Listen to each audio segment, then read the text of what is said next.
suis Raphaël Séguier et je vous présente le podcast Sésame Asie. La région APAC compte plus de 4 milliards d'habitants et représente près de la moitié de la croissance économique mondiale. De nombreux Français sont donc venus s'installer ici, dans la région la plus dynamique au monde. Cependant, réussir en Asie n'est pas toujours facile. C'est pourquoi j'ai décidé de voyager de Hong Kong à Singapour, en passant par Tokyo et Shanghai, pour rencontrer ces Français qui ont réussi en Asie, percer leurs secrets et les partager avec vous. Si le podcast Sésame Asie vous plaît, n'oubliez pas de laisser 5 étoiles et un commentaire sur Apple Podcast, cela m'aide beaucoup. Je vous souhaite une bonne écoute. Je lance des deux côtés, ça tourne. Hop, je reprends mes notes et on est bon. Hop, où est-ce que j'ai mis ça ?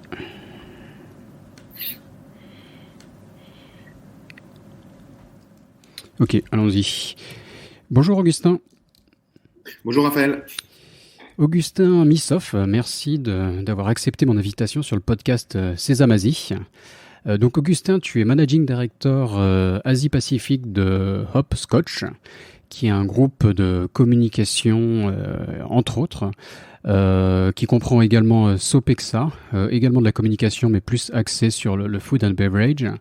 Mais tu as une longue expérience avant cela en Chine. Tu es basé à Shanghai et donc tu as travaillé sur pas mal de sujets digitaux qu'on va aborder et reprendre un peu ton parcours pour comprendre comment tu en es arrivé là.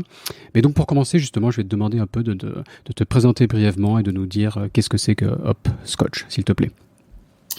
Pas de problème. Alors effectivement, ça fait 11 ans que je suis arrivé à Shanghai, où j'ai eu l'occasion de travailler pour divers cabinets de conseil assez différents les uns des autres, notamment dans tout ce qui était optimisation des taxes ou encore optimisation de la performance et des achats, du lean manufacturing, etc.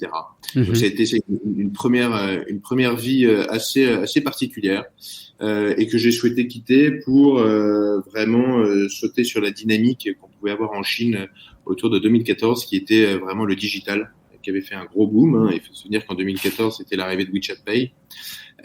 Et j'ai monté avec des Lillois, une agence qui s'appelle Fosseis,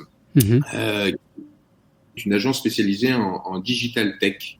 Donc au tout début, en fait, l'agence Fosseis à Lille avait eu comme client Auchan. Ils avaient fait l'application My Auchan et donc ils avaient décidé de développer en Asie. Mais au bout d'un mois, on a un peu pivoté et on a décidé de s'atteler plutôt justement du développement tech lié aux réseaux sociaux. Donc ça se traduisait à travers des activations de iBeacon, par exemple, dans WeChat. Donc il suffisait de secouer son téléphone à côté d'un device et on avait de la publicité. On a travaillé pour différents groupes du CAC 40 pour les aider à importer leurs applications, à développer des campagnes d'HTML5, développer des mini-programmes quand ils sont arrivés par la suite. Donc ça a été une expérience assez enrichissante, jusqu'à ce que j'ai eu l'occasion de rejoindre effectivement l'agence de communication Food and Drink Sopexa, qui est spécialisée donc en tout ce qui est communication pour les marques, les institutions et les interprofessions, donc dans le secteur de l'agroalimentaire, donc un secteur passionnant.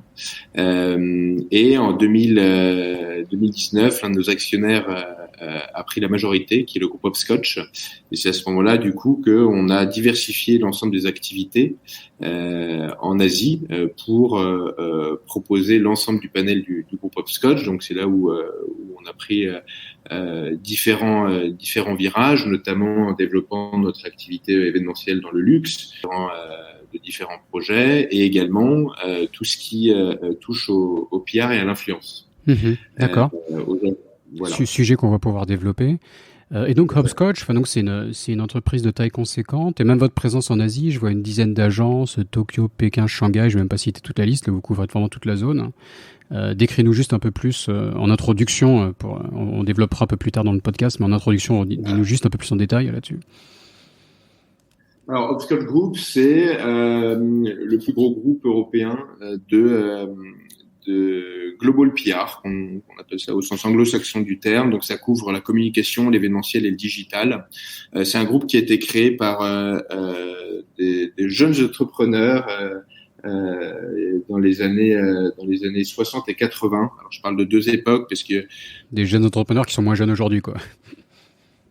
ouais, mais toujours avec cette mentalité entrepreneur et start-upper. Donc, c'est intéressant parce qu'il y a beaucoup d'opportunités qui sont faites et créées. Et on en reparlera notamment sur la période Covid. Mais c'est des gens qui, en fait, ont réussi à événementialiser les RP au tout début. Par exemple, c'est grâce à eux qu'il y a le festival de Deauville, du film américain de Deauville, et qui ont réussi en fait à fédérer beaucoup d'agences autour d'eux. Aujourd'hui, c'est un groupe de 800 personnes qui est coté, qui a un magnifique vaisseau amiral rue Notre-Dame des Victoires, et qui est en fait composé de plusieurs agences. On va avoir Hopscotch Luxe, Hopscotch Events, Hopscotch Congrès, Hopscotch Food and Drink. On va avoir des agences spécialisées comme Sopexia d'ailleurs, dans les collectives. On va avoir Even, qui est une magnifique agence d'influence et digitale. Voilà, donc c'est une agence qui bouge beaucoup et effectivement qui est très présente partout dans le monde, hein, puisqu'on a plus de 36 agences d'un bout et par de l'autre du monde. Et en Asie, effectivement, on a une dizaine d'agences, donc de Tokyo jusqu'à Sydney, en passant par divers pays d'Asie, et dont la Chine, et cela depuis de très nombreuses années. Ok. Non, super, et très intéressant de couvrir toute la région, quoi, parce que j'imagine que c'est important pour certaines entreprises d'avoir des partenaires comme vous qui ont la capacité à vraiment couvrir tout APAC. Mais on va revenir un peu au début de cette histoire, mieux comprendre comment t'en es arrivé là. Donc t'as un parcours intéressant, on voit ça là. Mais comment ça a démarré? Pourquoi la Chine? Comment t'as débarqué ici là, au tout début? Alors, moi j'ai fait mes études en France dans une école de commerce qui m'a permis d'aller dans différentes destinations. J'ai pu aller au Pérou, j'ai étudié en Chine au cours d'un semestre, et puis en Argentine. Et à l'issue de tous ces voyages, il a fallu prendre un peu une décision. Je savais pertinemment que je voulais pas rester en Europe.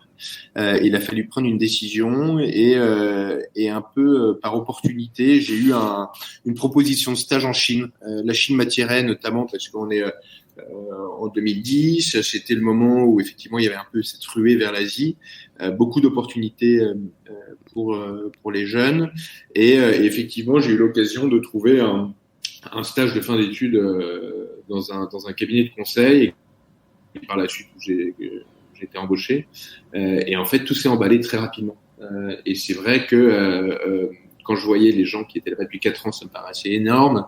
Et quand j'explique que ça fait 11 ans que je suis là à certaines personnes qui viennent d'arriver et qui me regardent avec des yeux très étonnés, le temps passe à une vitesse folle ici. Et je pense que ça se ressent aussi au niveau professionnel.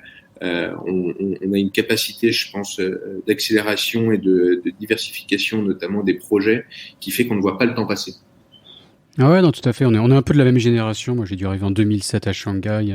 Et pareil, hein, le côté, tout le monde parlait de la Chine à l'époque, le développement de la Chine, je sais pas comment dire, enfin en chinois c'est le Zhongguo de Jueqi, c'était le terme où tous les médias disaient c'est en Chine que ça se passe, etc. Donc c'est vrai qu'en tant que petit jeune à l'époque, c'était assez excitant d'aller faire son stage, son VIE en Chine et de démarrer une carrière. Et certains comme toi et moi, on est restés dans le coin, on va dire. Et donc dès le début, donc t'as commencé, donc tu travaillais sur différents secteurs. Avant de rentrer dans le digital en 2014, comme tu le disais en intro. Et donc, qu'est-ce que tu retires de cette expérience? Donc, tu as un background quand même, ça donne une sorte de culture générale business, j'imagine, qui doit te servir aujourd'hui dans ton activité. Alors, en fait, la première partie, on va te parler de ma première vie professionnelle. Effectivement, elle était orientée sur du business développement, et sur une matière qui, avec un peu de recul, je maîtrisais mal, parce que c'était vraiment tout ce qui est optimisation des taxes dans le crédit impôt recherche, enfin tout ce qui était crédit impôt recherche pour les groupes étrangers. C'est quelque chose d'assez poussé, un travail vraiment de consultant. Ma partie, moi, était vraiment autour du business développement, comment aller effectivement sourcer de nouveaux prospects, comment les convertir. Donc là, effectivement, ça m'a permis de trouver différents biais, donc que ce soit effectivement par le traditionnel cold calling, les rencontres, les différentes associations, etc. Donc ça a été une partie assez intéressante. Mais dans un groupe qui avait, on va parler de faibles ambitions sur la Chine. Et puis, on sent que tu pèses tes mots là. On sent une certaine frustration que tu as pu avoir à l'époque. Oui. Chinois, faut pas y aller à moitié, quoi, là. Non, faut y aller à 2000%. Et comme le disait un de tes collègues de Shanghai, la Chine, si la Chine ne représente pas 20 fois votre présence en France, vous n'êtes pas en Chine. C'était Benoît Raoult qui était peut-être un peu extrême dans ses propos, mais la formule, en tout cas, elle marque, ça veut dire.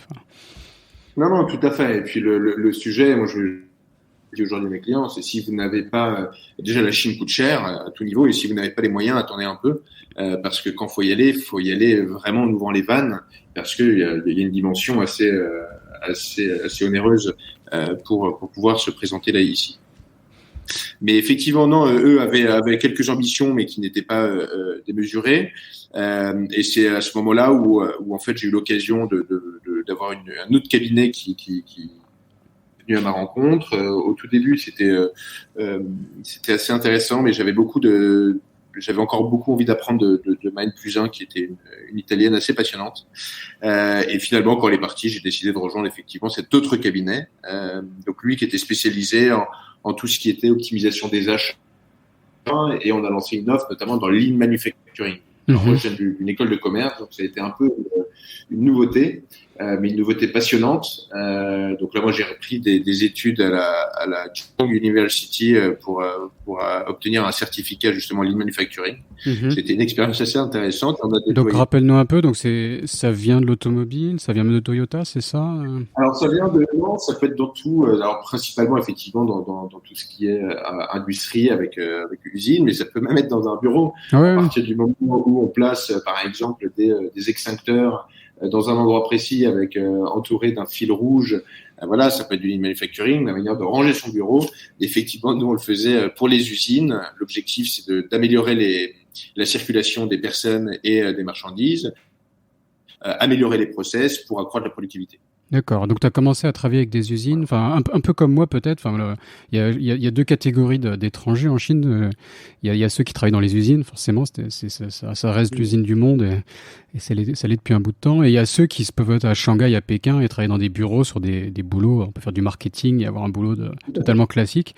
Et parfois, donc, on se retrouve à passer des années en Chine, peut-être que toi comme moi, sans mettre les pieds dans les usines, quoi. Et moi aussi, au bout de quelques années, j'ai découvert cet univers des usines en Chine.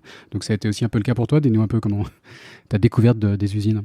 C'est assez passionnant, effectivement, qu'elle soit à Shanghai ou à Wuhan. À l'époque, on allait aussi beaucoup parce qu'il y a beaucoup d'automobiles là-bas. C'est absolument passionnant et c'est un autre univers. C'est assez difficile à expliquer. Moi, je connaissais pas du tout ce monde-là. Mais c'est impressionnant de voir effectivement des chaînes qui dépendent les unes des autres, que effectivement un petit problème dans la chaîne peut stopper une usine, qu'il faut effectivement vite trouver des solutions, et la manière dont ça fonctionne et surtout les tailles absolument gigantesques de ces usines. Non, c'est assez impressionnant. Je pense que c'est vraiment quelque chose à voir lorsqu'on vient en Chine. D'accord. Et le côté lean manufacturing, pareil. Enfin, donc je trouve ça intéressant de voir d'où tu viens et qu'est-ce que tu en retires aujourd'hui. Est-ce que tu as des méthodes de lean manufacturing que tu appliques encore dans le travail? C'est tout un peu justement le lean manufacturing, c'est vraiment comment être organisé au mieux et comment préparer pour anticiper les problèmes. Et je trouve qu'aujourd'hui, même en agence, l'objectif c'est d'anticiper au mieux pour avoir le meilleur plan de travail. Et surtout, ça va être des conditions de travail agréables, multiplier par exemple des salles de réunion, des lieux d'appel, être en mesure de préparer au mieux au terme de kick-off, de faire vraiment des organisations, des gantes, notamment pour tous les travails. Donc c'est mettre en place des process. Et ça permet vraiment de fluidifier les projets au quotidien. Et du coup, les équipes, elles, ont vraiment la vision de ce qu'il faut faire. Elles ne perdent pas de temps dans leur projet. Elles savent à qui aller parler, elles savent avec qui échanger, quel supplier appeler, quel partenaire appeler. Donc c'est pour ça, c'est vraiment fluidifier les process. D'accord. Et justement, enfin, ça me fait penser à la discussion qu'on a pu avoir ici avec des entrepreneurs français à Taïwan. Et sur comment travailler avec des Taïwanais, des entreprises à la fois françaises et taïwanaises, avec un côté très procédure des Taïwanais, où voilà, quand c'est comme dans une usine, quand il y a une bonne procédure et que ça tourne, bah ça marche tout seul, mais une capacité moindre peut-être à improviser ou à se retrouver un peu, voilà, prendre des responsabilités, un peu improviser tout seul, comme un Français peut-être saura mieux le faire et aura plus de mal à s'adapter à la procédure. Quelle est ta vision, toi, vu que tu manages des équipes en Chine et en Asie là-dessus? Ici, alors moi j'ai des équipes internationales dans toutes nos agences avec des Européens, des Américains et beaucoup de locaux. Et effectivement, nous on a la chance d'avoir ce partage d'expérience.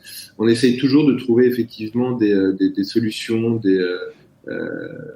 des opportunités pour pouvoir améliorer les process et surtout apprendre de la flexibilité parce que en tant qu'agence, il faut toujours être en mesure d'apporter le meilleur service à nos clients et surtout des campagnes les plus impactantes. Mais c'est vrai qu'il y a une grosse différence et même on le voit entre le Japon, la Corée. Taïwan, pour moi, je trouve qu'il y a une bonne flexibilité. La Corée peut être un peu plus, je vais pas dire rigide, mais un peu plus effectivement sur du process. Et dès qu'on en sort, c'est différent. Et le Vietnam, où là, on va également chercher des solutions, tout comme la Chine, assez facilement. Mais effectivement, le milieu du service et de l'industrie étant quand même clairement différent, je pense qu'on a aussi des gens qui sont très ouverts en agence. Et c'est aussi en rejoignant une agence internationale, c'est ce qu'ils recherchent aujourd'hui. Et d'ailleurs, on le voit parce que la plupart de nos collaborateurs locaux ont soit étudié en Europe, soit vont étudier en Europe. On a une collaboratrice qui vient de nous quitter hier pour aller réétudier, faire un master à Lille pendant 2 ans. À Lille encore. J'ai pas mal de connexions avec Lille. Tu m'as cité déjà ton entreprise. Comment elle s'appelait? C'était Fosséis, c'est ça, qui était lilloise. Oui. Lille revient souvent. Et donc, ouais, justement, sur ce côté, voilà, tu as la chance de travailler avec des gens à travers toute la région. Est-ce que tu as eu des chocs, je sais pas, interculturels, des aventures ou des mésaventures parfois d'incompréhension je sais pas, là, on a eu récemment une anecdote sur le podcast de la première fois, quelqu'un qui accompagnait une Américaine au Japon et qui a éclaté de rire quand elle a vu les gens, tu sais, faire une courbette devant l'ascenseur en les raccompagnant, tu vois. Donc, c'était un peu le... Est-ce que toi, il t'est arrivé des choses du même genre ou Bon, il y en a plein, mais elles sont assez courantes. Moi, le plus gros choc culturel que j'ai eu, c'était quand je suis venu étudier ici en 2008. C'est que c'est la première fois pendant pas mal de temps, et ça a été vraiment un choc culturel de voir effectivement que la manière de penser, d'agir est vraiment très différente de la nôtre. Mais c'est passionnant parce que ici on découvre un pragmatisme assez impressionnant et un univers des possibles. Ce qui moi marque beaucoup les gens effectivement quand ils viennent ici, c'est plus effectivement sur ce pragmatisme et cette facilité à obtenir les choses, parce que c'est un univers des possibles qui est assez génial. Et c'est ça en fait qui caractérise, je trouve, beaucoup la Chine. En Asie, après, Singapour est un pays qui est très ouvert. Le Vietnam, il y a pas mal de petites anecdotes. En fait, chaque pays a vraiment son identité et sa culture. Mais ayant vécu maintenant 11 ans en Asie, moi, je vois les gens arriver avec des yeux assez agréablement surpris. Ils viennent souvent avec des a priori, et au final, ils découvrent des pays qui sont extrêmement riches à tout niveau, et surtout, il y a une certaine... Les gens reviennent assez humbles. On a l'habitude en Europe peut-être d'être assez fier, de peut-être dire que l'on sait beaucoup de choses, mais en revenant ici, en fait, on redécouvre et on remet les cartes sur la table, et c'est très intéressant de voir la manière dont ça se passe. Ok, très bien. Donc sur Fosséis, donc on était donc 2014, tu l'introduisais bien en disant que tu avais cet intérêt pour le digital et que voilà, il y avait WeChat qui explosait, etc., le e-commerce en général même. Donc raconte-nous un peu, donc tu étais cofondateur de Fosséis en fait, comment ça s'est Donc à l'époque, en fait, dès que j'ai quitté mon cabinet de conseil, en fait, je cherchais vraiment un nouveau projet. Et j'ai fait un truc absolument. Alors, j'ai fait deux choses. J'ai fait déjà, je me suis dit qu'après quelques années en Chine, il fallait quand même que j'apprenne un peu le chinois. Donc, je me suis inscrit en fait à l'université de Jiaotong en full time pour apprendre le chinois. Et en parallèle, j'ai fait un truc absolument génial, qui était d'aller déjeuner avec tout mon réseau. Donc, pendant 5 mois, je suis allé déjeuner à droite et à gauche pour comprendre le métier des autres. Je suis allé voir des agences, comprendre que dans le digital, il y avait plein de types d'agences différentes, dans la communication, dans les RP, dans l'événementiel, etc. Et de fil en aiguille, j'ai eu l'occasion effectivement de rencontrer un entrepreneur qui s'appelait Julien Semande, qui avait monté cette agence en France qui s'appelait Fosséis et qui avait vraiment l'ambition de développer Maillotchamp en Chine. Donc du coup, on s'est mis ensemble et où j'ai effectivement été associé à ce projet pour développer cette agence ici. Donc j'ai commencé tout seul dans un incubateur à développer effectivement cette agence et où l'origine était vraiment d'aller vendre des applications mobiles. Qui était en pleine émergence en France. Sauf que ici, WeChat, ce faisant, est devenant de plus en plus une seule et même app et voire un écosystème entier. On a décidé vraiment de switcher et d'aller chercher des innovations. Donc on a effectivement développé on avait une plateforme en France qui gérait des beacons, ce qui permet en fait de faire de la géolocalisation indoor, et on s'en est servi via WeChat. Donc Beacon, donc c'est toute petite device qu'on place dans les magasins, et si on passe à côté avec son téléphone, qu'on a la bonne application installée, on est détecté, c'est ça? Et ça peut, alors après on peut en faire des utilisations intéressantes. L'idée par exemple était à l'époque d'avoir une liste de courses, et en fait plus tu t'approches des rayons, plus les produits remontent dans ta liste. Comme ça tu ne les rates pas. Quand tu arrives aux produits laitiers, tu as le lait qui revient immédiatement dans ta liste, et en même temps ça permet d'avoir pas mal de data sur les comportements consommateurs. Sauf qu'en Chine, et WeChat protégeant beaucoup l'utilisateur, c'était pas en push notification, mais c'était en pull. Donc, c'est-à-dire que c'est à l'utilisateur de faire une activité dès qu'il voit ce logo check. Et donc, on a eu l'occasion de mettre ça dans les aéroports de Shanghai, sur l'ensemble des panneaux d'affichage. Et donc, ce qui permettait, dès qu'il y avait un logo en bas à droite de l'affiche, je pouvais d'avoir un coupon pour aller acheter directement au duty free des produits. Donc, on a fait des campagnes pour le Rolex Walker, pour Lancôme, etc. Donc, c'est assez intéressant. Et par la suite, on a accompagné le groupe Accordel pour importer leur application mobile, parce qu'elle était bourrée de réseaux sociaux, des maps un peu différentes. Donc, c'était comment la réadapter. On a travaillé dans l'hospitality pour des chatbots, mais l'ensemble dans les réseaux sociaux chinois, beaucoup de WeChat. Et on essayait d'être à la pointe de la techno. Et après, on a commencé également à prendre de plus en plus de comptes en gestion, de faire du social content, qui devenait effectivement une nécessité pour des marques qui ne savaient pas faire, et notamment des marques internationales. Donc voilà, et c'est je t'arrête juste sur le côté innovation, parce que t'as cité, ouais, vas-y, enfin, excuse-moi, juste là-dessus, sur le côté innovation, t'as cité plein de nouvelles technologies que t'as appliquées au business. Je crois que tu as touché à la réalité virtuelle à un moment. Ouais, tout à fait. Et c'est intéressant parce qu'en Chine, ouais, excuse-moi, il doit y avoir un petit décalage dans la ligne, faut qu'on se synchronise. En Chine, est-ce que la Chine, la question qui me vient à l'esprit, c'est est-ce que la Chine est vraiment plus avancée là-dessus? On dit parfois que la Chine a quelques années d'avance, ou est-ce qu'il y a juste une plus grande appétence pour les nouvelles technologies qui sont peut-être mieux reçues plus vite, mais qui finalement passent aussi, quoi. C'est des effets de mode qui passent, quoi. Donc, est-ce que c'est vraiment, tu vois ce que je veux dire, est-ce que c'est vraiment une avance de X années, ou est-ce que c'est juste une approche différente face à la technologie, quoi? Alors, je pense alors il y a deux choses. Un, je pense qu'on est un peu en avance, et en fait, on est en avance parce qu'il y a une rapidité d'exécution qui est absolument phénoménale. Donc, c'est-à-dire que la Chine étant un entrepreneur à lui-même, dès que il y a une nouvelle techno, elle est adaptée à toutes les sauces. On le voit par exemple même dans l'automobile, dans la voiture électrique, ou même sur WeChat, etc. Après, il y a aussi quelque chose, c'est que ils ne pensent pas sur une fonctionnalité unique, mais sur un écosystème. Et ce qui fait qu'on utilise les différentes innovations, et on le voit notamment dans le retail avec le offline to online ou le fameux New Retail de Jack Ma, c'est que tout s'imbrique ensemble. Donc, ils vont vraiment beaucoup plus loin et en fameux mode test and learn de manière beaucoup plus effective que ce qu'on pourrait avoir dans certains autres pays. Ils ont cette capacité de mise en rapidité. C'est comme, je ne sais pas si tu te souviens, mais quand WeChat Pay est arrivé, ma grande question a toujours été comment est-ce qu'ils ont réussi à déployer aussi vite dans les POS WeChat Pay. Moi, c'est quelque chose qui m'a toujours fasciné parce que c'est arrivé en même pas 2 mois. Ou même, je prends l'exemple des Mobike, où en novembre, il y avait 0 vélo dans la rue et en décembre, il y en avait 100 000.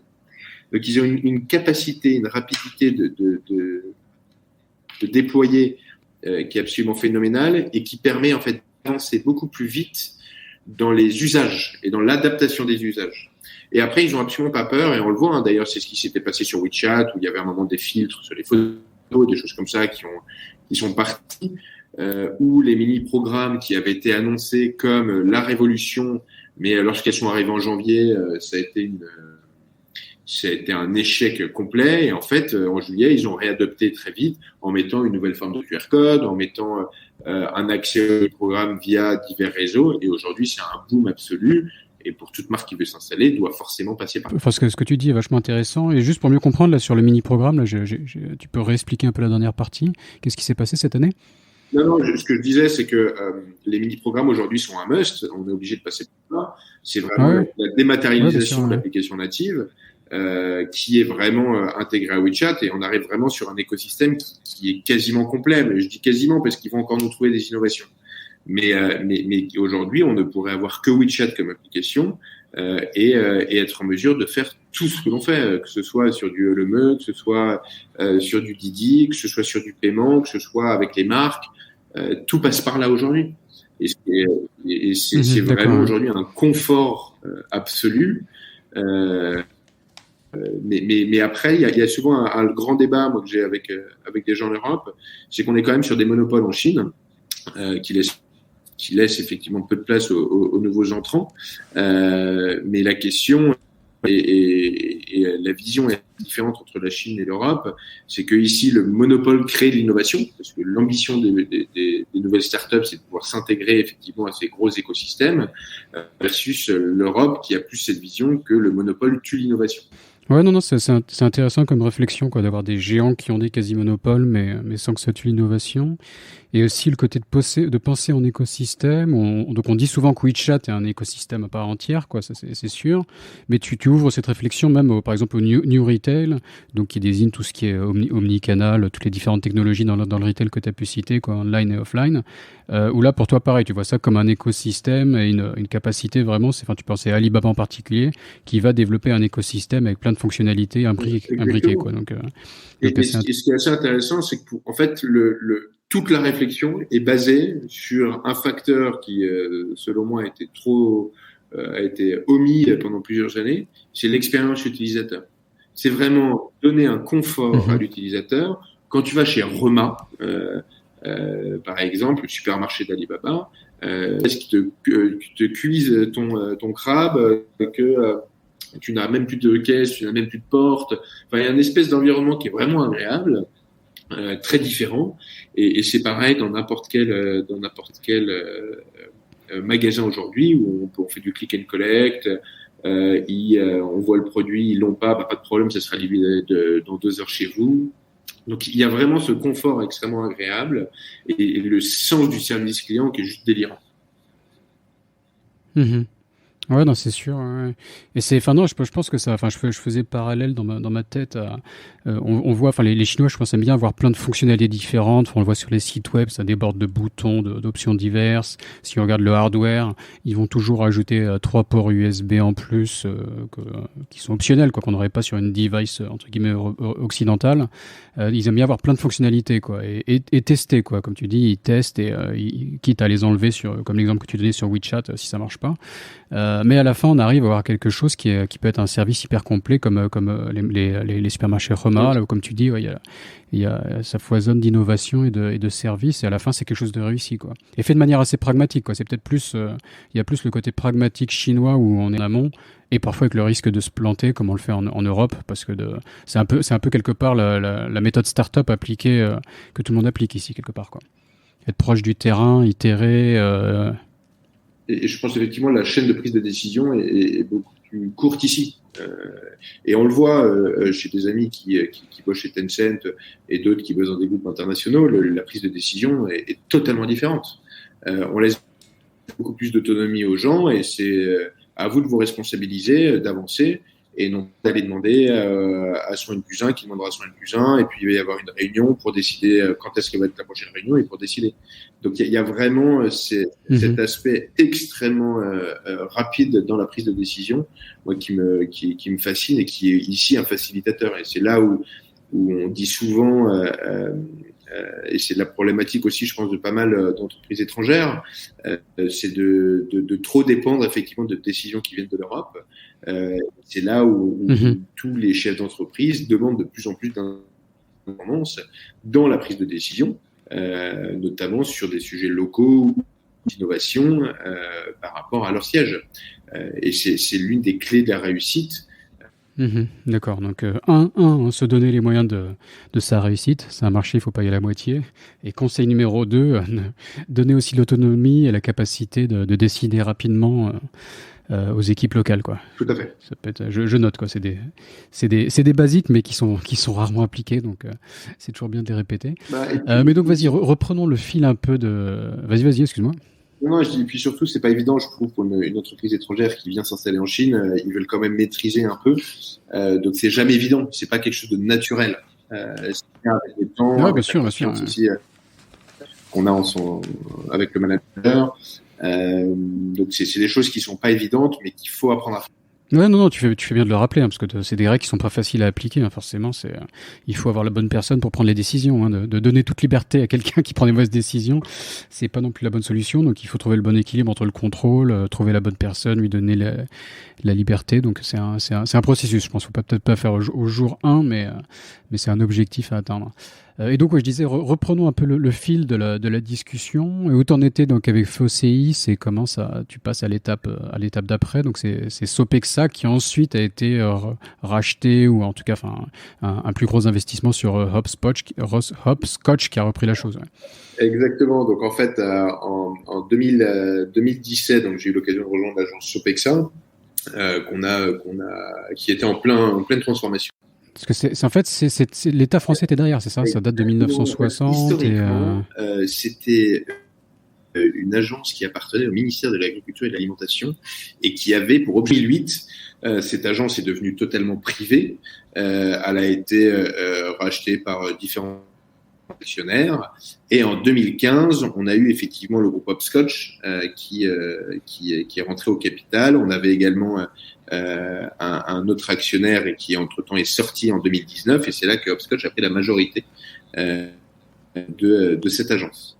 Et aujourd'hui, l'agence Sopexa est totalement intégrée au sein du groupe Hopscotch et l'une des agences phare du monde agroalimentaire, mais plus en français, parce que ça fait bientôt, depuis 2018, effectivement, que on travaille pour tout type de pays et tout type de produits. Donc, ça va être pour des produits chiliens, canadiens, mexicains, américains, italiens, français, danois, finlandais, etc.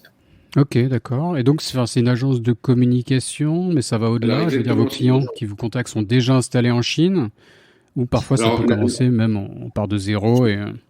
Alors, pour la partie Sopexa, globalement, c'est souvent des clients qui sont à l'international.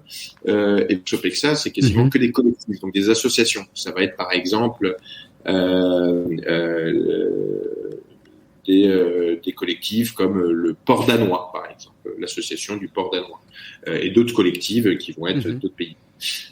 Enfin, sur la partie Hopscotch, donc là, ça va être des marques qui vont être ici, donc ça va être l'univers, l'ensemble des marques du luxe pour lesquelles on va aller développer divers événements pour que ce soit des ventes des ventes pour leur VIP, des événements pour des pop-up, mais également des dîners de gala ou encore toute la partie travel. Donc là, on va accompagner de nos clients au travers d'expériences assez prestigieuses.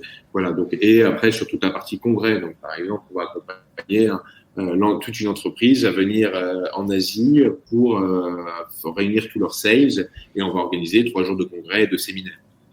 Donc, ça touche vraiment aujourd'hui à un ensemble de secteurs.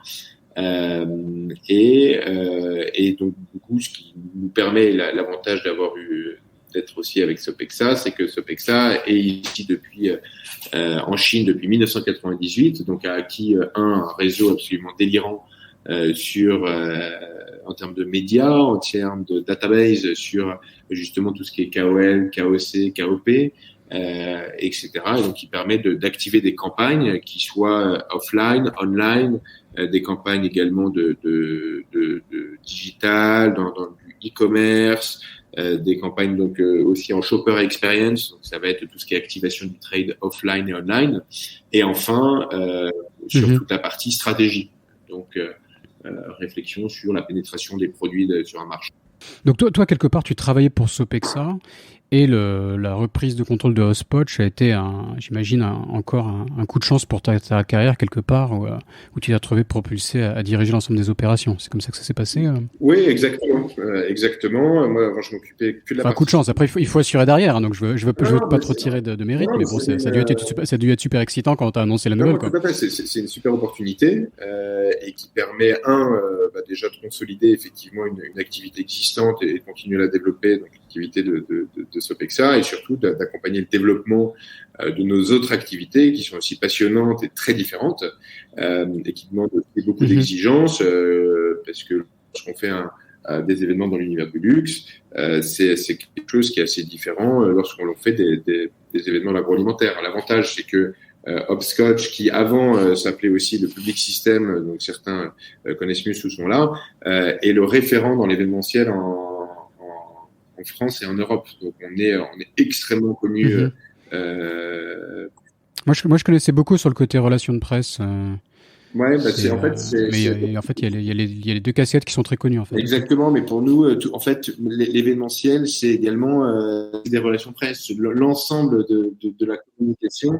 Notre objectif, c'est vraiment de mettre en lien par tout moyen une marque ou un produit avec son public. Donc, c'est vraiment même activer ce qu'on a une valeur forte, c'est le capital relationnel, c'est d'activer l'ensemble de ces leviers pour connecter ces communautés.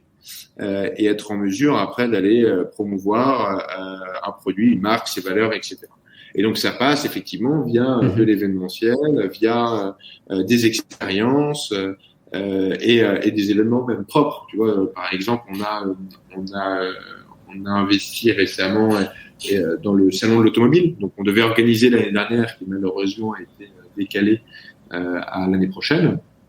Donc ça, on a également créé des événements propres avec l'usine extraordinaire, qui était un magnifique événement au Grand Palais pour mettre en valeur l'ensemble de l'industrie française et la faire mieux découvrir au grand public. Et donc c'est aussi ce qu'on essaye de faire après en Asie, c'est de réfléchir aussi bien à comment est-ce qu'on arrive à accompagner nos clients et leurs produits sur le marché, ainsi que à réfléchir à des événements propres pour aller promouvoir une industrie, pour aller promouvoir un écosystème. Voilà, donc c'est pour ça que c'est très intéressant, parce que ça permet d'avoir effectivement plusieurs questions très différents si on était dans une autre partie du monde.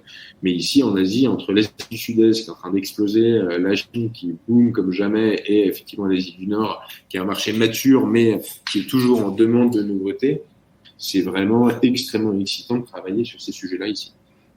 D'accord, tu le disais d'ailleurs en introduction, c'est événementialiser les relations de presse, c'est ça quoi. Donc c'est pas juste envoyer de presse, voir des événements un peu sexy pour avoir une réelle visibilité dans les médias, c'est ça? Et comment, ma question derrière, ça c'est peut-être le fond ce que fait Hopscotch, mais comment s'adapter au marché chinois ou à l'Asie, quoi. C'est là où ça devient intéressant. Non, tout à fait. Et ce qui est assez intéressant aussi, c'est de se poser des questions. Voilà, comment réagit le marché? Comment est-ce qu'on s'adapte? Effectivement, comme tu dis ici, c'est cette capacité à se dire, bon, ben voilà, tout va beaucoup plus vite, il y a beaucoup d'innovation. Comment est-ce qu'on réagit? Aujourd'hui, on doit, et c'est ce que je te disais pareil sur les usages et sur la relation client, on doit remettre le consommateur au cœur de l'expérience. L'objectif, c'est pas uniquement de lui faire un événement pour lui montrer un produit, mais de lui faire vivre une expérience, de lui faire vivre quelque chose. Et ça s'adapte aussi bien, par exemple, à une conférence de presse qu'à un événement. Et c'est de réfléchir à faire en sorte que tout le monde ressorte de là avec une connaissance supplémentaire, du contenu, mais également en ayant vécu quelque chose qu'il a envie de partager. Donc c'est vraiment au-delà uniquement d'un événement, et c'est là où les marques aussi l'ont compris, c'est cette capacité à devoir s'adapter pour donner au consommateur une expérience unique. Et après, avec ce qui s'est passé avec le Covid aussi, ce qui est assez intéressant, c'est que et c'est là où je reviens justement sur cette explication où je te disais que nous, nos dirigeants sont encore start-up, c'est cette agilité avec laquelle, par exemple, dès que le Covid est arrivé, moi j'étais rentré en début 2020 à Paris, ils me disaient ça va, en Chine comment ça se passe, et donc on avait commencé à faire des réunions uniquement sur la Chine. Et très vite, effectivement, on en est venu à faire des réunions un peu plus sur le groupe, parce que tous les pays étaient touchés. Et donc dans ce fameux vaisseau amiral qu'on a rue Notre-Dame-des-Victoires, ils ont transformé en un temps record les 2 basements en des studios en plein cœur de Paris pour être en mesure de digitaliser l'ensemble de nos événements. Et en fait, on va même pas parler de digitalisation d'événements, mais plutôt d'événementialisation du digital. Donc c'est là où c'est assez intéressant, c'est que on a eu et jusqu'à, je crois, quasiment plus de 250 tournages, 300 tournages, que ce soit pour que les dirigeants puissent parler à leurs équipes. Et en fait, ça a vachement rapproché certains sièges avec justement l'international.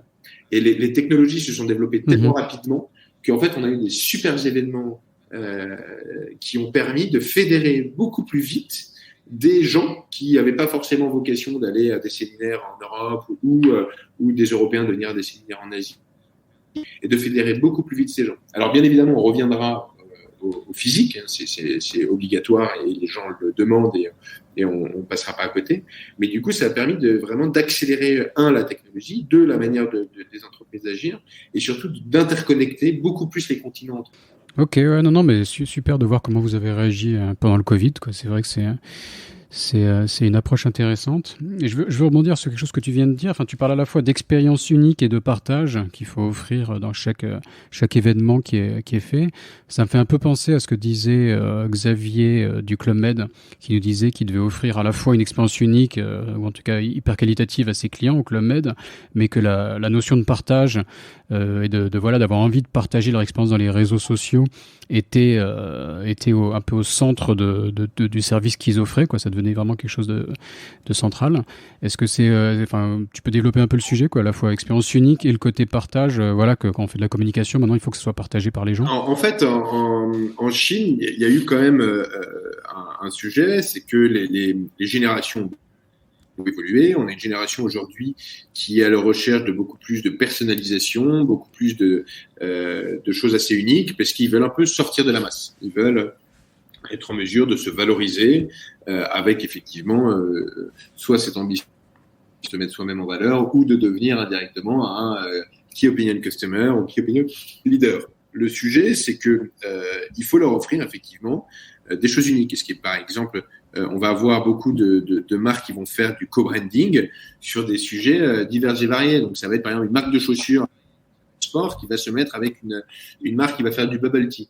Mais ils vont faire des éditions limitées où il y aura une queue délirante devant cet endroit-là parce qu'il faut impérativement avoir la photo avec ce fameux bubble tea pour montrer un peu cet aspect unique.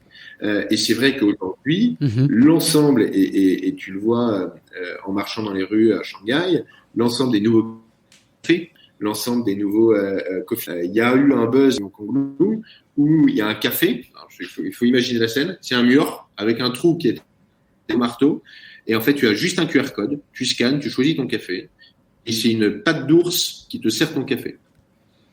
Donc tu ne vois rien. Tu vois juste une patte d'ours qui te sert ton café. Et c'est un concept assez impressionnant, mais le but, c'était que ce soit Instagrammable. Quasiment pendant 2 mois, Mhm. devant ce coffee shop, les policiers il y avait une dizaine de policiers qui devaient demander aux gens de se mettre sur le trottoir tellement ça bloquait la circulation. Donc il y a vraiment cette nécessité de se mettre en valeur, se sortir effectivement de cette masse. Et c'est vrai que les marques, du coup, redoublent d'efforts pour rendre les choses très Instagrammables, assez uniques, et surtout un aspect éphémère, parce qu'il ne faut pas que ce soit quelque chose de récurrent. Et c'est là où effectivement l'ensemble des marques travaillent beaucoup dessus pour être en mesure de donner cette valeur ajoutée à leurs produits et surtout que leurs consommateurs deviennent leurs propres influenceurs. Et c'est là-dessus sur lequel effectivement on capitalise de plus en plus. Ok, non, c'est intéressant l'aspect sortir de la masse. Personnalisation, sortir de la masse, etc. que j'ai pas forcément moi trop ressenti quoi. Enfin, je vois plus ici à Taïwan. Alors le côté Instagram, le côté voilà, ouais, tout doit être Instagrammable et les gens, chaque expérience, chaque coffee shop, etc. Clairement, ça je vois très bien quoi, comment tout doit passer sur Instagram. Mais après les gens, même s'ils recherchent ces nouvelles expériences, j'ai l'impression que si on regarde l'Instagram d'une Taïwanaise, on va retrouver un peu les mêmes photos type, voilà, il faut tous aller dans le même café, faire la même photo, etc. Donc il y a quand même un côté asiatique où il y a cet effet de groupe, on fait un peu tous la même chose. Donc, je sais pas, les deux coexistent encore ou vraiment toi tu vois un nouveau phénomène un peu de sortir de la masse comme tu dis? En fait, ça dépend un peu des générations, mais même tu le vois dans le style vestimentaire des gens. Les gens se cherchent, donc se démarquer, sont beaucoup plus créatifs aussi dans la manière dont ils vont aller s'habiller, communiquer. Mais effectivement, il y a cette nouvelle génération qui elle est vraiment en demande de choses différentes et beaucoup plus uniques. Cette volonté de sortir de cette masse qui a effectivement pris 200 millions de marques en compris et créer de plus en plus de pop-up éphémères où c'est assez limité en nombre de vues. Et les gens, en fait, une fois qu'ils ont vu qu'ils ont raté quelque chose, où il y a eu que une petite partie de gens qui ont pu avoir la photo, le bubble tea ou la chaussure d'édition limitée, vont vouloir vraiment y aller. Et en fait, il y a une suite des tendances. C'est un peu le même concept, mais un peu différent que j'aime bien, mais sur la chaussure Lidl, qui a fait un carton, mais qui était en édition un peu limitée. C'est parti comme des petits pains, mais il fallait l'avoir. Et ça, elle n'a pas plus grand intérêt. Explique-nous qu'est-ce que c'est. Lidl a sorti une collection à ses couleurs, de chaussures qu'ils ont vendues chez eux à un prix très raisonnable, mais qui a été dévalisé en très peu de temps et revendu le triple du prix sur Internet. Et c'est un peu aujourd'hui ce que les gens ici essaient de faire. Et qu'est-ce qui a fait leur succès c'est un buzz. Ouais, d'accord. Parce que c'était pas gagné. Enfin, moi, je connaissais pas l'exemple, donc je vais regarder sur Internet en même temps que tu me parles. Chaussures Lidl. Ouais, ça a pris une orientation assez impressionnante. On voit des photos avec cette basket, avec des chaussettes, avec un gros logo Lidl, ce qui est... C'était pas gagné, je veux dire, en termes de communication, tu vois, le mec qui pendant la réunion met le slide et dire je vais faire le buzz avec ma chaussure et la chaussette avec le gros logo Lidl. C'était pas gagné, donc je sais pas quel était leur secret, mais belle réussite, quoi. Ils arrivent à bien faire monter la sauce. Il y a un côté second degré, quoi. Il y a Exactement. non, mais je pense que j'ai l'impression que ça a été fait au second degré, mais de manière réussie, quoi. Non, c'est une belle opération. C'est Basket Lidl à 13 €. Je crois que c'était ça le prix, quoi. C'était pas cher, en tout cas. Mais voilà, mais ici, j'essaie de faire la même chose. Et se revendre plus de 1 000 €, quoi. Non, je confirme tes dires, quoi. De 13 à 1000, on est sur des multiples. C'est mieux que le Bitcoin, les chaussures Lidl. Meilleure valeur. Mais voilà, ici, donc, du coup, ils essaient de faire un peu la même chose. Et surtout, il y a une chose, c'est que le consommateur passe très vite à autre chose. Donc, il faut vraiment les capter au bon moment. Et surtout, surfer sur la vague et avec beaucoup de précautions, parce qu'ici, des marques peuvent se brûler rapidement en faisant des petites erreurs de jugement dans leur communication. Donc, c'est pour ça qu'il faut faire très attention. Mais ces co-branding, par exemple, fonctionnent extrêmement bien et sont très, très demandés aujourd'hui. Donc voilà, c'est vraiment la recherche de choses assez uniques, de choses assez particulières qui les feront sortir du lot et qui les mettront un peu au devant de la scène pour sortir même de cette foule de KOL, KOC. Merci de me relancer sur le sujet. J'allais te poser une question là-dessus. Donc justement, comment, sujet récurrent mais complexe, comment travailler avec ces KOL, ces Key Opinion Leaders, ou ce qu'on a plutôt influenceurs en France. Ça peut coûter très cher. Comment avoir un bon retour sur investissement? Comment le mesurer? Comment trouver les bons KOL? Tu peux nous développer un peu donner quelques conseils sur le sujet? Il y a plusieurs choses. Déjà, il faut savoir effectivement que les KOL, pour redonner un peu l'explication, KOL, c'est Key Opinion Leader, KOC, Key Opinion Customer, et KOP, Key Opinion Professional. Il faut savoir que c'est obligatoire de passer par ces acteurs-là en Chine pour plusieurs raisons. La première, c'est que par exemple des réseaux comme WeChat, on est sur des écosystèmes qui sont fermés, donc on peut faire que très peu d'advertising pour toucher des communautés. On est obligé de passer par là, et parce que en fait il n'y a pas d'autre endroit où on peut toucher ces communautés. Donc ces KOL, KOP, KOC animent des communautés pour aller proposer des nouvelles choses, des nouvelles expériences ou des nouveaux produits, etc. Comment ça fonctionne? Donc déjà, selon la marque ou le produit, on va avoir une sélection assez fine des bons acteurs. Donc là, tout dépend des agences, mais soit effectivement il y a un peu des agences spécialisées sur un peu des bourses aux influenceurs, ou alors vous travaillez avec influenceurs et qui se négocient vos besoins, vont aller chercher les bonnes personnes. Ces agences après vont négocier effectivement un tarif avec l'influenceur et essayer d'aller promouvoir le produit. La partie pour moi la plus importante, c'est pas uniquement d'aller envoyer le produit à l'influenceur et lui dire merci de me faire une stories ou un post, c'est déjà d'avoir l'éducation du produit auprès de cet influenceur, parce que en dehors de faire uniquement un post, il va aussi être un peu influenceur sur du long terme. L'objectif, c'est que si ça se passe bien, d'avoir un partenariat longue durée avec cette personne pour en faire un brand ambassador. In fine, c'est vraiment ça. Et c'est pour ça qu'il est vraiment primordial de pouvoir passer du temps avec cette personne-là pour lui apprendre précisément l'avantage des produits qu'on va aller voir ou de la marque qu'on va aller promouvoir. Donc c'est là-dessus où on va. Donc c'est pas forcément un one shot, quoi. Il faut viser une relation de long terme. Ça dépend si tu veux du quantitatif ou du qualitatif. L'objectif, c'est d'avoir des ROI qui sont bien évidemment élevés, mais c'est surtout d'avoir des conversions de vente. Donc tout dépend un peu de la finalité de la campagne. Est-ce que c'est uniquement de l'awareness ou est-ce que c'est de la vente? Sur une campagne par exemple de social selling qui va être sur JD.com ou sur Tmall, l'objectif c'est vraiment de convertir les ventes. Sur une collaboration avec un influenceur célébrité, ça va être beaucoup plus sur le awareness et du positionnement. Mais il faut vraiment qu'on arrive à faire en sorte que ces influenceurs, ces KOL et ces KOC, ces KOP, s'approprient le produit pour vraiment parler avec conviction, et après avoir une vision qui n'est pas uniquement faites un post, mais vraiment beaucoup plus une vision globale, parce que des influenceurs, effectivement, il y en a plusieurs. Il faut avoir toute cette partie de réflexion, un peu planning strat, de contenu, d'accompagnement effectivement pour la diffusion si besoin, de travailler de manière très proche avec ces gens-là pour s'assurer vraiment qu'il y a un retour sur l'investissement de la campagne. Sur les KOP aussi, Key Opinion Professionals, ça tu peux nous définir aussi ce que c'est? C'est un terme que je connaissais pas. Bien sûr, par exemple, on va aller travailler pour du food, on va aller travailler avec un chef. Donc tu vas aller travailler avec un chef local qui va aller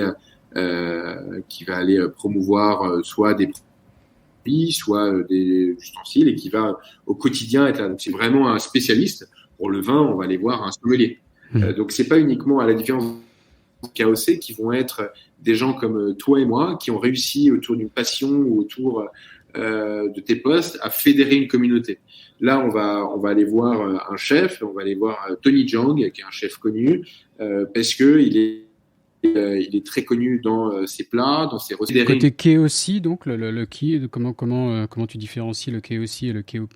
Pour moi, le KOC, c'est un influenceur qui a une plus petite communauté, mais qui est beaucoup plus niche et qui du coup a un meilleur taux de conversion. Donc c'est un KOL va avoir plusieurs millions de followers, un KOC va en avoir moins, mais par contre il va aller fédérer une communauté. Par exemple, on va penser aux super mamas. Les super mamas, ça va être ces jeunes mères qui vont aller par exemple promouvoir un ensemble de produits pour les bébés, que ce soit couches, lait en poudre, crème ou des choses comme ça. Mais elles targetent une cible extrêmement précise, justement d'autres jeunes mamans. Donc ça, vraiment sur quelque chose de niche. Dans l'horlogerie, ça va être quelqu'un qui est passionné par les montres et qui a fédéré des gens qui sont passionnés par les montres, à la différence des KOL qui vont être des célébrités, des gens, des anciens KOC qui sont montés KOL parce qu'ils ont fait du buzz. Voilà, donc ça va vraiment être des gens qui avoir eu un buzz. Donc plus généralistes, quoi. Ils sont célèbres et ils peuvent, exactement. Ils peuvent appliquer leur célébrité à différents et où les KOL font aussi beaucoup de social selling, donc sur des plateformes de e-commerce, sur leur propre plateforme et qui ont des ventes absolument avec des chiffres qui donnent le vertige. Ouais, on parle beaucoup de tout ce qui est live streaming, etc. Enfin, ça, c'est des sujets sur lesquels tu travailles. Comment tu vois ça évoluer? Oui, alors tout à fait. C'est obligatoire aujourd'hui. L'ensemble du selling a bougé du social selling, enfin du selling traditionnel au social selling. On est sur des ventes en groupe, on est sur de l'animation, sur des vidéos, sur effectivement ce fameux live où on va avoir un ensemble de ventes absolument hallucinantes sur tout type de produits, que ce soit des voitures, des bijoux, des rouges à lèvres, ou voilà tout autre produit de cosmétique. Aujourd'hui, c'est un passage obligatoire et ça a pris une accélération beaucoup plus importante avec la crise du Covid, parce que les gens ont moins sortir et on a vu naître et apparaître de nouveaux moyens de vente au travers de ces plateformes de e-commerce. Donc soit c'est des plateformes spécialisées uniquement live streaming, ou alors effectivement ça va être sur des plateformes comme Tmall. Mais en fait, ce qui est assez impressionnant, c'est que il y a juste besoin de cliquer. Déjà, il y a énormément d'interactions. C'est vraiment un mode de vente qui est pas uniquement regarder mon mot produit, mais il y a énormément d'interactions avec les KO ou les KOC ou les KOP. Il y a effectivement la possibilité en un clic d'appuyer sur des boutons, beaucoup de promotions avec des coupons. C'est des flash sales donc qui sont très limités en termes de temps. Enfin, il y a tous les ingrédients qui sont réunis pour que ce soit vraiment addictif. Et c'est quelque chose qui marche extrêmement bien. Et en termes de paiement, on n'a pas besoin d'entrer sa carte bleue puisque tout est lié avec son compte WeChat ou son compte Alipay. Donc en un clic, on a payé. Ouais, addictif et c'est de l'entertainment. On a eu les shopping malls au Chine, quoi, la nouvelle tendance. On se rapproche de la fin de l'épisode, donc j'ai encore une ou deux questions que j'aimerais te poser. Donc des problématiques qui reviennent souvent sur le podcast. Je vais profiter de ta longue expérience en Chine et maintenant même en Asie pour recruter et garder les bons talents. Et aussi, si on a le temps après, le côté un peu business development. Alors, sur le côté RH, d'autant plus en agence, il y a effectivement généralement une difficulté effectivement à trouver des profils qui sont souvent flexibles. On n'a pas de problème de marché de l'emploi en Chine globalement, parce que on est quasiment en plein emploi, et donc il est très difficile de trouver des talents qui soient suffisamment ouverts pour s'ouvrir à tout type de produits, qui aient des expertises très poussées, parce que le digital devenant complètement transversal à l'ensemble des départements. Avant, c'était un département propre, mais maintenant, le digital est partout. Donc, avoir des gens aussi qui ont cette passion pour différents produits, c'est quelque chose qui n'est pas évident. Nous, l'une des directions qu'on a prises et qui fonctionne plutôt bien déjà, c'est une réelle explication des produits pour lesquels on travaille, que ce soit dans le food, dans le luxe ou dans l'automobile, pour vraiment expliquer ça. Donc on n'embauche que des gens qui sont passionnés par les produits eux-mêmes et les produits de nos clients, qui ont une réelle appétence à vouloir travailler dessus et qui ont une réelle appétence à vouloir communiquer dessus. Donc on prend pas uniquement un projet pour aller le voir, mais on prend un projet qu'on essaie de comprendre, on s'imprègne et où les équipes vraiment ont une réelle passion. Les collaborateurs qui travaillent sur la promotion de vin ou de fromage vont aller faire des formations, par exemple en WSET, sur du fromage, vont aller passer du temps avec nos clients pour comprendre clairement l'avantage de ces produits, la qualité des produits. Donc voilà, donc on a vraiment ça et c'est quelque chose, eux, qui les passionne parce qu'ils apprennent énormément. Donc ça, c'est quelque chose aussi qui permet de garder les talents in-house. Après, on a effectivement le fait qu'on soit une agence internationale, ça plaît à beaucoup de gens, et que ce soit même nos collaborateurs locaux ou internationaux, parce qu'il y a un mélange des cultures, un mélange des genres, beaucoup aussi de mise en relation des équipes sur plein de sujets. Et après, sur notre côté, on est très flexible. Et c'est ça aussi que les collaborateurs aiment bien, c'est qu'on est très flexible dans le timing, on est très flexible dans la manière de travailler, dans la construction des équipes, parce qu'on travaille de manière très transversale du Japon jusqu'à l'Australie avec différentes équipes. Donc, on constitue des équipes asiatiques sur certains projets. Et du coup, ça permet une flexibilité de travail, de projet et surtout de l'apprentissage. Leur permet au fur et à mesure d'apprendre. C'est ce que j'ai dit à mes collaborateurs. Je dis leur le jour où j'ai arrêté d'apprendre, il faut que vous partiez parce que ça n'apprend plus, on s'ennuie et du coup on fait du mauvais boulot et surtout il faut continuer à être animé par un projet. Du training, que des sommeliers chez nous pour aller déguster des nouvelles cuvées, des nouveaux vins sur des nouveaux pays. On a également des gatherings d'équipes réguliers pour pouvoir échanger sur des problématiques. On fait venir régulièrement des intervenants externes chez nous pour nous parler d'une thématique, d'une nouvelle tendance. Voilà, donc c'est un peu comme ça qu'on arrive un peu à animer les équipes. Mais voilà, on n'est jamais effectivement à l'abri de certains départs. Mais c'est quelque chose qui est très difficile ici. Voilà, on essaye un peu de donner une culture d'entreprise qui n'était pas une valeur fondamentale dans les entreprises en Chine et qui aujourd'hui plaît à certains collaborateurs et c'est comme ça qu'on arrive à les garder. Non, mais tu l'illustres très bien. Enfin, d'avoir une culture d'entreprise pour fidéliser les staffs, c'est clé, mais la manière dont tu l'expliques est très claire. Donc, merci pour cette réponse. Et sur le côté donc business développement, surtout en étant étranger, une entreprise étrangère en Chine, c'est un peu particulier, mais tu as une longue expérience. Tu disais que dès le début de ta carrière, tu étais sur des postes de BizDev et tu as un peu exploré tous les différents canaux. Donc comment est-ce que tu vois ça aujourd'hui? Ça peut être à la fois comment un nouvel arrivant en Chine, comment attaquer le marché chinois, ou toi, avec ta longue expérience, comment est-ce qu'aujourd'hui vous opérez, quoi? Alors aujourd'hui, vaste question, mais bon, faut essayer d'être synthétique. Exactement, question assez vaste. Pour la faire simple, on fait un épisode entier là-dessus la prochaine fois, mais vas-y. Effectivement. Non, pour la faire simple, déjà il faut être sûr de son offre ou de son produit. Il faut être sûr des gens et des qualités que l'on a. Et après, de mon point de vue, ça se déroule assez facilement parce que si on a quelque chose qui a un réel intérêt pour les autres, généralement il faut juste se faire arriver absolument pas. Et effectivement, ça veut dire qu'on s'adresse aussi principalement que à des étrangers et un collaborateur local, lui, arrivera à ouvrir effectivement un autre réseau. Et effectivement, rester très humble. Moi, j'aime beaucoup dire que je m'entends très bien avec ma concurrence parce que le marché est suffisamment grand. Quand on s'entend bien, on n'est pas obligé de se marcher sur les pieds. Alors, on est souvent l'un en face de l'autre, mais il y a de la place pour tout le monde. Donc, c'est assez intéressant aussi de se dire qu'il faut avoir confiance dans son offre. Et c'est comme ça que souvent ça découle. Et après, moi, je fonde l'ensemble de mon business sur 3 valeurs principales qui sont l'innovation, la créativité et l'audace. Et c'est là-dessus où on pousse le plus. Et après, impliquer l'ensemble des collaborateurs, parce que je pense que les meilleurs commerciaux sont nos propres collaborateurs, qui même s'ils n'ont pas des postes de business développement, vont parler à leur réseau, vont aller parler à leurs amis ou à leur famille du plaisir qu'ils ont de travailler dans notre agence. Et c'est comme ça après qu'on arrive effectivement à développer des nouveaux clients et des nouveaux partenaires. Ok. Non, très bonne réponse encore là. Je prends des notes avec beaucoup d'intérêt. Mais et vas-y, la question finale pour conclure l'épisode. Comment hacker la Chine si tu es arrivé à le faire déjà? Alors comment hacker la Chine? Plusieurs moyens. Je pense qu'il faut pas hésiter à remettre son business model à plat un peu tous les jours, s'appuyer sur des partenaires solides et leur faire confiance. Je pense que c'est quelque chose d'assez important. Et quand je disais aussi repenser son modèle, on a une manière de vendre peut-être en Europe qui va être différente d'ici. Et il faut pas avoir peur d'être un peu plus disruptif et de prendre une direction différente.